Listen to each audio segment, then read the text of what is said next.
हाय बच्चों, एक बार फिर से मैं कुमार भास्कर आपका इस चैनल पर हार्दिक स्वागत करता हूं। इसके पहले मैंने आपको इम्पेरेटिव सेंटेंस पढ़ाया था, उसके स्ट्रक्चर को बताया था, 2 स्ट्रक्चर्स बताया था इम्पेरेटिव सेंटेंस को बनाने का। आज इस वीडियो में हम आपको उसके आगे बताने जा रहे हैं। आइए सबसे पहले इम्पेरेटिव सेंटेंस को एक बार रिमाइंड कराते हैं कि ऐसे वाक्य जो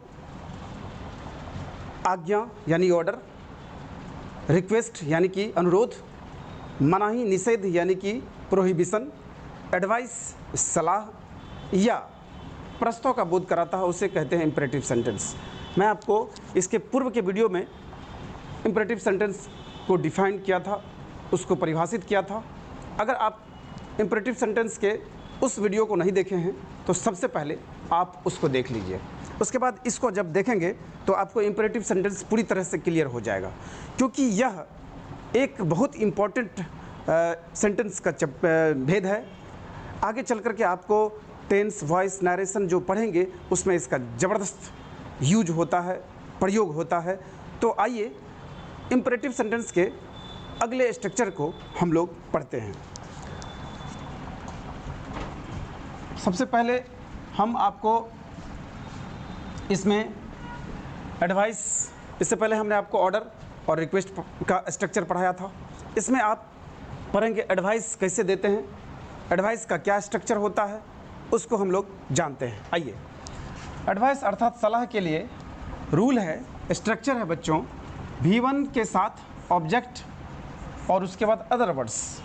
यदि आप शुरुआत में V1 लगाते हैं, उसके बाद ऑब्जेक्ट देते हैं, तो आपको सलाह वाला वाक्य बन जाता है। ऑर्डर भी सेम स्ट्रक्चर पर बनता है और सलाह भी सेम स्ट्रक्चर पर बनता है। आइए जैसे एग्जांपल लेते हैं, समय पर आओ। आप समय पर आने की सामने वाले को सलाह दे रहे हैं, समय पर आओ। तो देखिए रूल है, V1 यानी कि कम, जो वर्ब रहता है बच्चों वो सबसे अंत में रहता है, वो सबसे पहले लाइए V1 यानी कि कम, और समय पर इन टाइम, समय पर आइए, कम इन टाइम। आप इसको कम ऑन टाइम भी कह सकते हैं। जब समय के अंदर की बात हो तो कम इन टाइम, जब फिक्स समय पे हो, एक्यूरेट समय पे आने की बात हो तो कम ऑन टाइम आप कहिए। चलिए इस तरह से जैसे हम एग्जांपल लेते हैं, रोज़ विद्यालय जाओ। अब आप इसमें वर्ब ढूंढेंगे, क्योंकि स्ट्रक्चर का जो रूल है उसमें V1 पहले देंगे, अर्थात जो वाक्य होगा उसमें अंत में वर्ब रहता है और उसको हम लोग शुरू में लाते हैं। रोज़ विद्यालय जाओ यानी जाना का अंग्रेजी आप देंगे गो, फिर रोज़ विद्यालय गो टू स्कूल, और रोज़ का अंग्रेजी डेली। यानी कि किसी भी जो ऑर्डर या रिक्वेस्ट वाला जो ये एडवाइस वाला जो वाक्य होगा उसके स्ट्रक्चर में V1 plus object plus other words. इसमें देखिए, जाओ V1 हुआ, विद्यालय ऑब्जेक्ट हुआ, टू स्कूल, और रोज़ जो अदर वर्ड्स हुआ हम उसको लास्ट में लेंगे। और कुछ चंद एग्जाम्पल्स को देख लीजिए। गरीबों की मदद करो, इसमें मदद करना जो वर्ब है उसको शुरू में रखेंगे, हेल्प। उसके बाद ऑब्जेक्ट गरीबों की यानी कि द पुअर। बहुत ही सिंपल और आसान भाषा में बच्चों आपको सिखाना है मुझे, और आप बिल्कुल चिंता ना करें। अगर थोड़ी सी भी मन से अगर इस स्ट्रक्चर को देख लें, बनाने का प्रयास करें तो इजी वे में बन सकता है। जैसे एक और उदाहरण लेते हैं, सुबह सवेरे उठो। आप इसमें वर्ब लेंगे सबसे पहले, वर्ब इसमें है उठना। उठना को सबसे पहले हम लोग पहले रखते हैं, गेट अप, उठिए, गेट अप। उसके बाद सवेरे अर्ली, और अदर वर्ड सुबह में, यानी कि सुबह में अर्थात सुबह सवेरे उठने का, सुबह में सवेरे उठना, इन द मॉर्निंग। आप लास्ट में कह दीजिए इन द मॉर्निंग। इस तरह से बच्चों हमने देखा एडवाइस वाले वाक्य को किस हिसाब से बनाते हैं। वर्ब का पहला रूप लेते हैं, ऑब्जेक्ट लेते हैं, उसके बाद हम लोग अदर वर्ड्स दे देते हैं। कोई भी एडवाइस वाला वाक्य आप इस स्ट्रक्चर पर बड़े ही आसानी तरीके से बना सकते हैं। आइए इम्पेरेटिव सेंटेंस के अगले भाग में हम लोग चलते हैं। इम्पेरेटिव सेंटेंस के नेक्स्ट स्ट्रक्चर में प्रोहिबिशन के लिए रूल है। प्रोहिबिशन अर्थात निषेधात्मक वाक्य, मनाही वाक्य, जो सामने वाले को हम मना करते हैं कि ऐसा मत करो, रात में मत घूमो, धूप में मत जाइए। इस तरह का जो निषेधात्मक यानी कि मना करने वाला वाक्य है, इसका स्ट्रक्चर है बच्चों डोंट। सबसे पहले आप डोंट देंगे, इसके बाद वर्ब का पहला रूप देंगे, उसके बाद ऑब्जेक्ट देंगे, अदर वर्ड्स उसके बाद हम लोग देते हैं। इसके पहले यानी कि एडवाइस वाला हम V1 से शुरू करते हैं, लेकिन प्रोहिबिशन वाले वाक्य में हम लोग डोंट से शुरू करेंगे वाक्य को। किससे शुरू करेंगे? Don't say. आइए एग्जाम्पल लेते हैं। डोंट का मतलब होता है बच्चों मत, मत के सेंस में, ऐसा ना करने के सेंस में। आप सामने वाले को जो है क्या करते हैं? मना करते हैं, तो डोंट से करेंगे। जैसे वहाँ मत जाओ, सबसे पहले मत का अंग्रेजी लेंगे डोंट, उसके बाद वर्ब लेंगे, यानी रूल में देख लिए डोंट के बाद V1 लेंगे पहले, जाना का गो, और वहाँ लास्ट में देयर, यानी डोंट गो देयर। इस तरह से बना बच्चों, डोंट गो देयर। एक और उदाहरण लेते हैं। ऐसा मत करो, आप सबसे पहले मत का अंग्रेजी देंगे डोंट, उसके बाद वर्ब करना का अंग्रेजी देंगे डू, और उसके बाद ऐसा अदर वर्ड्स लास्ट में सो, डोंट डू सो। बड़े आसान तरीके से, बड़े आसान भाषा में आपको मैं समझाना चाहता हूँ, और आप, मुझे विश्वास है कि पूरी तरह से समझते होंगे। Don't do so. एक उदाहरण और लेते हैं बच्चों। किसी को गाली मत दो, सबसे पहले आप मत का अंग्रेजी डोंट देंगे, तो डोंट दिए, फिर वर्ब देंगे गाली देना, तो अब्यूज़ दिए, उसके बाद किसी को, अदर यानी कि ऑब्जेक्ट एनीवन, यानी डोंट अब्यूज़ एनीवन, किसी को गाली मत दो। इस तरह के वाक्य को आप डोंट लगाकर बड़े ही आसान तरीके से आप इस टाइप के जो इम्परेटिव सेंटेंस हैं, यानी कि प्रोहिबिशन वाला, निषेधात्मक वाक्य वाला, उसको बना सकते हैं। कोई भी कहेंगे वहाँ मत जाओ डोंट गो देयर, ऐसा मत करो डोंट डू सो, है ना, मुझे मत टोको डोंट एकॉस्ट मी, है ना, रात में मत घूमो डोंट वॉक एट नाइट, धूप में मत चलो डोंट वॉक इन द सन। इस तरह के वाक्य में आप डोंट लगा के बड़े ही आसानी तरीके से बना सकते हैं। आइए अब हम लोग नेक्स्ट स्ट्रक्चर पर चलते हैं।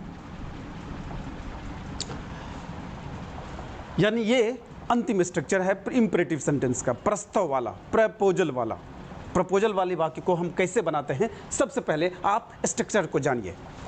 स्ट्रक्चर है late plus objective case plus V1 plus object. इसको जब आप याद कर लेंगे, इसको जब आप समझ लेंगे, तो आगे नरेशन और वॉइस वगैरह पढ़ने में बिल्कुल दिक्कत नहीं होगी। वहाँ पर इसका ज़रूरत होगा, वहाँ पर इसका यूज होगा, और तब आपको इस सेंटेंस का, इस स्ट्रक्चर को उस समय याद करने के बजाय आप अभी से याद कर लीजिए, आपके लिए फ़ायदा होगा। और सबसे ज़्यादा ये स्पोकन में बच्चों काम आता है, सबसे ज़्यादा ये स्पोकन में काम आता है। आप इसे हमेशा याद रखिए।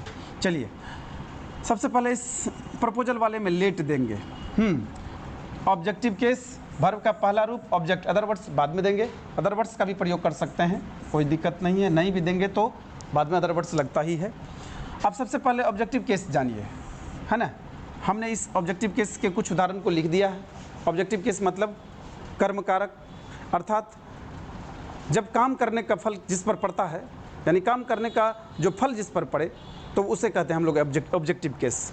उदाहरण लीजिए जैसे मी, मुझे या मुझको, अस, हम लोगों को या हमें, यू, तुम्हें या आपको, या आप लोगों को, तुम लोगों को लगा रहना चाहिए, को, हिम, उसे या उसको, हर, उसे या उसको, है ना। इस तरह के वाक्य में आप देखेंगे, जैसे देम, उन लोगों को, राम, किसी का नाम लिए तो राम को, सीता, सीता को, यानी कि आपको ऑब्जेक्टिव केस में प्रायः को लगा रहता है, यानी काम करने का फल जिस पर पड़ता है। जैसे मैंने राम को पीटा, तो राम इसमें ऑब्जेक्टिव केस हो गया। मैंने तुम्हें नहीं पीटा, तुमको, यानी तुम्हें ऑब्जेक्टिव केस हो गया। तो सबसे पहले लेट के बाद ऑब्जेक्टिव केस देते हैं। आइए आपको उदाहरण से मिलाते हैं।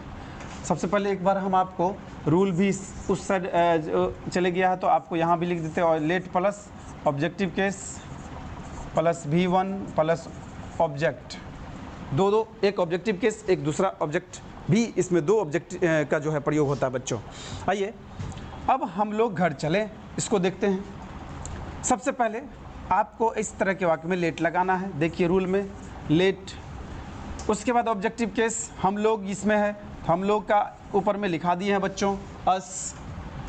अब V1 लेंगे, वर्ब का पहला रूप, जाना या चलना, गो, उसके बाद टू हाउस, अदर वर्ड्स हो गया now, late us go now.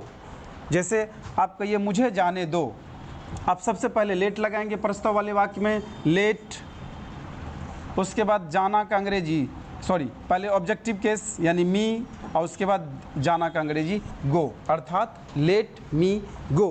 कुछ चंद एग्जाम्पल से हम और आपको मुखातिब कराते हैं। आप हमेशा याद रखिए इस टाइप के वाक्य को, लेट प्लस ऑब्जेक्टिव केस,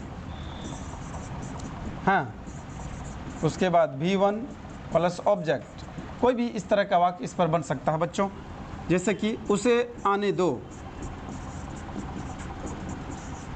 बनाइए उसे आने दो। तो आप पहले खुद से प्रयास करिएगा, नहीं बने तो यहाँ से देख लीजिएगा। सबसे पहले लेट लगाएंगे, देना का लेट। उसके बाद ऑब्जेक्टिव केस, पीछे हम आपको बताए हुए हैं उसे का अंग्रेजी, अगर लड़का के लिए रहे तो हिम, लड़की के लिए रहे तो हर, तो लेट हिम। अब है भर्ब यानी कि उसे, सॉरी भर्ब यानी कि आना, इसमें दे दीजिए कम, लेट हिम कम, सिंपल। मुझे जाने दो, लेट मी गो, उसे आने दो, लेट हिम कम, मुझे पढ़ने दो, लेट मी रीड, है ना। जैसे कहेंगे अब हम लोग पढ़ें, सामने वाले से प्रस्ताव कर रहे हैं, अब हम लोग पढ़ें, तो कहेंगे सबसे पहले वाक्य में लाएंगे लेट, लेट हम लोग का ऑब्जेक्टिव केस अस, और पढ़ना का रीड। एक अंतिम वाक्य लेते हैं बच्चों, उसके बाद फिर हम इम्परेटिव सेंटेंस को यही एंड करेंगे। एक अंतिम वाक्य जैसे कि आज हम लोग सिनेमा चलें, आज हम लोग कहाँ चले, सिनेमा चलें, ठीक है। इसमें हम लोग बच्चों देखेंगे अंतिम वाक्य को, पहले तो लेट लगाइए, लेट हम लोग का अंग्रेजी क्या हो जाएगा अस, जाना का या चलना का गो, सिनेमा का टू सिनेमा, और आज का बच्चों अदर वर्ड्स के रूप में दीजिए today, let us go to cinema today. मुझे उम्मीद नहीं, पूरा विश्वास है कि आप इम्पेरेटिव सेंटेंस के सारे स्ट्रक्चर को समझेंगे। एक बार नहीं होगा, 2 बार देखेंगे, 2 बार में नहीं आएगा, 3 बार देखेंगे, लेकिन इम्पेरेटिव सेंटेंस को आप याद कर लेंगे। यह आपको स्पोकन में सबसे ज़्यादा यूज होता है, और यह आपके टेंस वॉइस नरेशन अगले चैप्टर्स में आपको हेल्पफुल होता है। तो बच्चों आज के लिए बस इतना ही। आप को अगर यह वीडियो अच्छा लगा हो, यह इम्पेरेटिव सेंटेंस पढ़ाई अच्छी लगी हो, तो आप कमेंट जरूर करें, शेयर जरूर करें, अपने दोस्तों के बीच चर्चा जरूर करें। आज के लिए बस